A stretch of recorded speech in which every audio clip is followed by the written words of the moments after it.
What's up, Lorehounds? It's Koopa here. I'm with Mark Hill for Raiderz. He's the producer on the game. So just for the people who haven't tuned into Raiderz yet, what is it?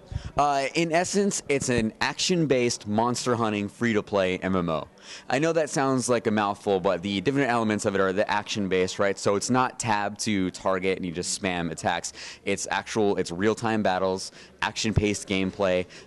It involves skill, it involves deploying your abilities, dodging, using teamwork. It's very fast-paced, action-style gameplay. The Monster Hunter-style gameplay is sort of, so you know the game Monster Hunter, right? It's about just going on these monster hunts, killing these big dudes. They'll drop gear, weapons, or anything that you can pick up and in turn use against them, use for yourself. There's a big crafting system, so they might drop some element you would need to craft a piece of weapon or a gear. And of course, it's free-to-play MMO. Raiderz specifically is going to blow people out of the water with how much content is available for 100% free, and we're really proud of that. So all the monetary system, or basically how you guys make your money, is going to be on the we buy it to own it scheme? Well, it's a little early. We haven't really filled out the cash shop yet, but us at Perfect World, we know very well what we're doing with cash shops, and we know that rental-based items are not the most popular. We're not going to put any overpowered weapons or anything like that in it.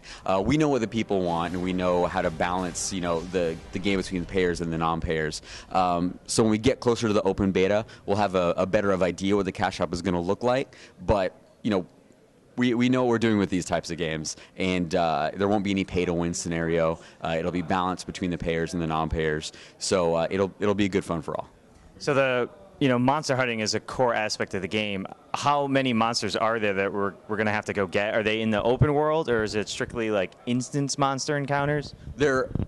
The monsters you're referring to are all open world. You'll get a quest, or you'll become part of a party or something like that. You'll go hunt these guys down. You'll know the sort of general area that they're in, because they'll be kind of wandering in the wilderness. Like we saw a guy that's near a beach earlier. We saw guys that are sort of out in like the foresty areas. So they can be all over the world just roaming. As far as a specific number, there's a lot. There's a ton. There's everything from the smaller little minions, which a lot of them don't really attack until they're provoked. But the core gameplay is about the epic style monsters, the big boss fights that we're trying to get the players to encounter as often as we possibly can. Those are all open world. There are instances in the game, but those monsters are not strictly instance based. So there is cannon fodder monsters, but that you're really going after specific guys. And are these specific creatures all unique? Like, are we going to be fighting the same dragon with the same breath attack and cleave in the front and tail in the back over and over? Or is it, these guys are completely their own people all the time, every time one of these quests happens? Each monster is unique. So each individual monster has their own unique attack pattern. They have their own types of skills. So like you mentioned, like a dragon one. So there'll be a big flying monster, and he can swoop in and pick you up and slam you into the ground. There's a big frog, which you recently played in the demo, and he can spit at you. He has jump and charge attacks. He can actually chew you up and spit you out. There's a big stone golem that wields this giant column that he swings to deal a lot of damage. So each individual monster has their own unique set of attacks, their own attack patterns, all dynamic attacks, and there's some of them are more susceptible to different types of attack, different types of skills. So it's being able to adapt to your surroundings and to adapt to those monsters is the best way to be able to go about the game. So back on the golem creature, is he something that, do you guys go as far as to make him immune to physical, or certain monsters immune to this, and expect players to go re-gear or prep that far in advance? Absolutely. Each monster will be, as mentioned earlier, susceptible to different types of damage, whether it's like elemental damage, magic damage, just straight up melee attacks. Each monster will have their own strengths and weaknesses, just as you as your character have your own strengths and weaknesses. So it's about being able to effectively manage those and use it again, use it in the fight, use it in your adventure. We noticed at one point in the demo that we picked up a two-handed staff, right. And previously we were slinging spells and everything, but all of a sudden our interaction bar completely changed. The context changed to being almost a warrior type. Right. Is that something to expect throughout? Like, are we often going to use that to our advantage? You definitely will be. I'm glad you picked up on that. So you have your standard skill bar at the bottom based off of your character. And one cool thing about Raiderz is that you can sort of you can put skill points into all these different classes, so you can really refine your gameplay.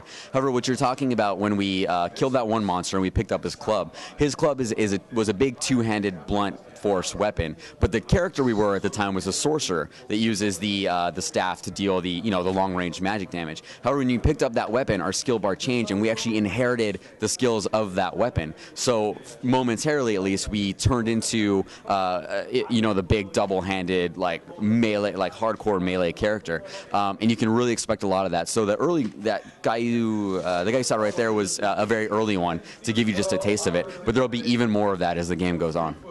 Is that a hint at a classless system where we have the swings? Very good point. So we actually do call Raiderz, we call it a classless system. However, you will at the very beginning pick one of 4 base jobs, and it'll be Berserker, Defender, Sorcerer, or Cleric, and those sort of occupy the normal MMO tropes like the tank, the DPS, the healer, and the range.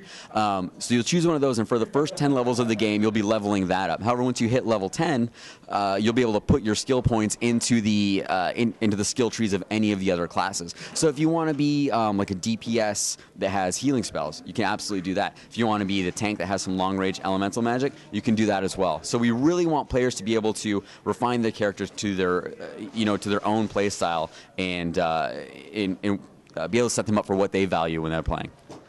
Now, the burning question, really, the one that everybody wants to know, is when can we get our hands on Raiderz in some capacity? It's a great question. So just about a week ago, we finished up a very small, very exclusive alpha test. And when we started gathering our first amount of data, our first user feedback, we're going to be applying that to an upcoming closed beta. We don't quite have a date for that, but it'll be in the very near future, definitely Q2 this year. As far as the actual launch, the open beta of the game, you can expect it a little bit later, probably Q3 2012. So we might actually see the game released sometime this year. Barring any act of God, you absolutely will see it this year. Okay. Hopefully no acts of God happen. I know, exactly. Unless they're good ones. Thanks. Very good. Thank you very much.